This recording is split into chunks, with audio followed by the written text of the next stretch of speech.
coverage of the Charlie Kirk Memorial is going to continue here leading up to the actual service that we will bring you commercial free here on Live Now from Fox starting at 2 p.m. Eastern Time. Now that is 11 a.m. local time.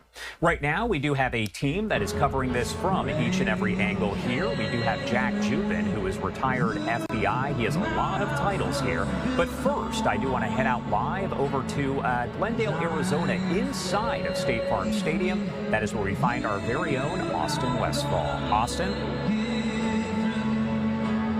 So, Josh, this place is filling up pretty quickly. Last time I checked in with you and Stephanie, you and I were seeing that the upper bowl, the very, very top nosebleeds, there was nobody there when I checked in with you about 20 minutes ago. Now it's starting to fill in. This place is filling in, and as you mentioned, this place holds a capacity of around 70,000 people for an event of this nature. Things keep filling up the way they're filling, then we're going to start looking over the Desert Diamond Arena. That's the overflow arena that's across the way here. Everybody here is pretty much wearing red, white, and blue. I mentioned this to Stephanie. The dress code is your Sunday best. Red, white, and blue is what you're seeing speckled all across the upper and lower bowls now at this point. We do have some Christian artists that are playing right now. We've been listening in as artist after artist has begun performing. We anticipate that within about the next 2 hours, we're going to see this service actually begin to take place.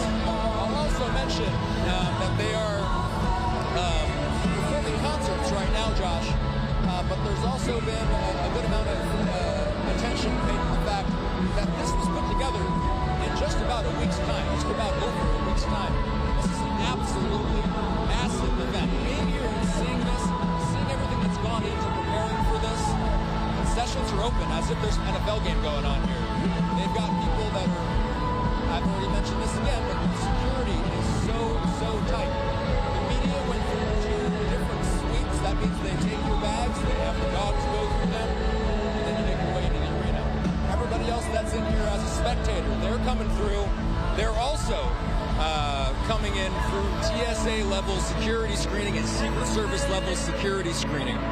Again, still 2 more hours left, and this place is looking pretty full, Josh. I gotta say, just from being here, this is a somber event. I've talked with some of the folks that are here. They say, you know, somber, yes, but also this is a celebration. That's ultimately what they're aiming for here, and I believe that's what the event coordinators are aiming for as well. This is a celebration of life, and a lot of people here are here because they want to be here for a positive reason. They want to celebrate this country, and they want to remember somebody that they respected dearly. So, Josh, I'll keep you posted. Let me know if you have any questions, but as I sit here right now, it's looking like this place is about 80 to 90% capacity. All right, Austin Westfall there with Live Now from Fox. He is live over inside of State Farm Stadium. Austin will be checking in with you quite a bit here over the next several hours. And right now, you are taking a live look of the exterior of State Farm Stadium. We have several different shots, but if you look there on the bottom left-hand side of your screen, you can see the large crowds that are lined up. Now, that line is very long as they're hoping to snag one of those 70,000 seats. That is about how much the capacity is there for State Farm Stadium. There is also that overflow of 20,000 seats that will be at a nearby arena. But again, folks hoping to get inside of State Farm Stadium. As you also know, we've been talking about this, but security is very tight. I do want to bring in Jack Jupin, retired supervisory special agent of the Joint Terrorism Task Force and FBI SWAT team. Now, he's also the CEO of Jupin International. Thank you so much for taking the time to be here with us and help to kind of break down all of this security angle. Thanks for having me, Josh. You know, this is considered what we would call a tier 1 event. That's similar to an inauguration, a Super Bowl. I've worked a Super Bowl before. I was on a protection detail for the Attorney General of the United States, and this is laying it all out. laying it all out. I mean, I remember getting ready for the Super Bowl, and I think we started planning it about 6 months before it, maybe a year even. And as we moved up to the Super Bowl, I think we were there a day, 2 days before it even started, and we didn't really get much sleep over that time. But as you said, the president will be there, dignitaries will be there. I believe the Secretary of State will be there, the Vice President. So this is a big deal. They really got to take every precaution possible. There'll be, everything from counter snipers within that arena. There'll be plainclothes undercover agents as well, local law enforcement, state, federal. They bring out the whole kit and caboodle for this one. There'll be a lot of people there. Yeah, and you're talking about the attendance of not just President Trump and Vice President J.D. Vance. Both of them are speaking at this event. They will be taking the stage. So again, that's part of the reason there for that level 1 designation by the Department of Homeland Security. And one thing I wanted to ask you, because you're talking about federal law enforcement and federal agencies, but also state and local. So explain to me kind of how everyone does work together to make sure that they're on the same page here. Well, in a perfect scenario, unlike what happened in Butler, everybody is going to be on the same communication. Communication is key. I did this so many times when I was protecting the Attorney General of the United States. You have to work with local and state. And by the way, you want their help. They're better at this than anybody because they know their local venue better than we would know. So when we come into a new location where we've never been before, you rely on this local, state, and other partners, maybe even county. But it's got to be about communication, and this is where problems happen when you don't have communication, and it is absolutely essential. Meaning everybody's on the same radio, same channel. We don't use separate radios. We give everybody our radios, so we're all on the same page. Everybody can communicate if something's going on in a certain location. So that is the essential part of this, is communication. One thing that's interesting is this bulletin, and I do want to make sure that I get the phrasing correct. The bulletin that was put out by law enforcement does essentially say that there are, quote, threats of unknown credibility. What exactly does that mean? Can you explain that to folks out there? Yeah, no doubt. I mean, obviously, they're having a celebration because someone was assassinated, and they're celebrating Charlie's life, which is a great, great thing. That being said, obviously, there's people that don't like Charlie Kirk, and there's people that are exactly opposite of him. And, they want to, we run into this with everybody, whether it's the president of the United States, the Attorney General of the United States, a dignitary. There's people out there that are not going to like them, would love to cause a problem and, make themselves famous, so to speak. And, it's our job in law enforcement to counter that. And, they're going to do a great job today. I have no doubt. Again, they're not going to leave anything for chance here. I can't even imagine how many individuals they have, plainclothes, undercover, that will be amongst the crowd looking for anything unusual. And they're going to look for the places where there could be a potential problem, i.e., what happened to Charlie, where, you had a shooter on the roof. They're going to look for spots where people might, try and hide themselves to make an opportunity to cause a problem. And I'm showing you a post right here from Matt Finn over at Fox News. It has a photo with it, but it says now a crush of tens of thousands going through security to get into the Charlie Kirk Memorial. You touched on this, but tell me about some of the security measures when you're talking about a screening process to get folks in, because again, this is so high profile. We're talking about a level 1 security issue there. So kind of break down for me what the screening process really is. Yeah, I mean, the screening process is going to be very tight.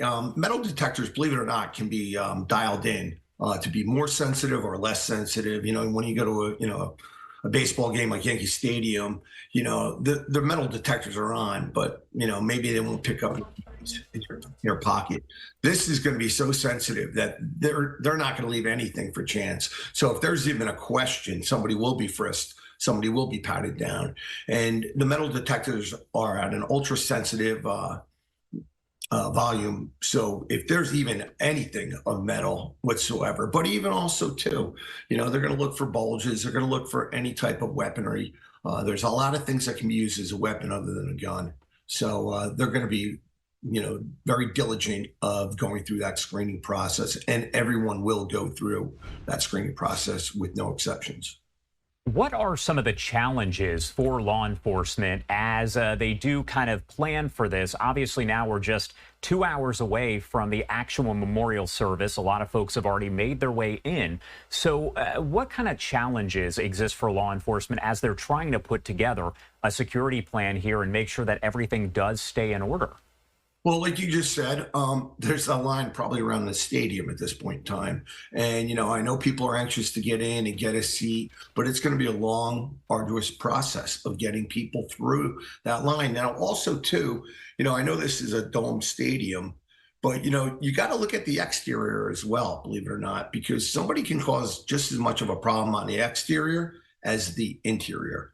And, it doesn't take a lot to cause an event that can get people's attention. An event meaning, you're seeing that line outside right now. What's to stop somebody from attacking those people who are trying to pay tribute to Charlie? So, it's a challenging, event that takes a lot of people. A lot of resources are being put into this. Like I said, counter assault teams, counter snipers, they're out there, and interior and exterior, and they're going to be looking for anything whatsoever. But, you can't control everything. You can just do the best you can. And trust me, they can do a great, great job. And law enforcement will definitely be doing a great job today, I'm sure of it. And they're not leaving anything for chance, interior or exterior. And this looks like an ad for a water bottle right there. That's just in the distance. But you can see a ground shot of just how many people are in line, but also how slow moving it is, which I imagine indicates just how intense the screening processes are. But I did want to ask you, as you talked about the exterior there, the fact that aerial surveillance could be used, drones, things of that nature. And there's also, I'm sure, concerns that folks will fly their own drones around that area, right?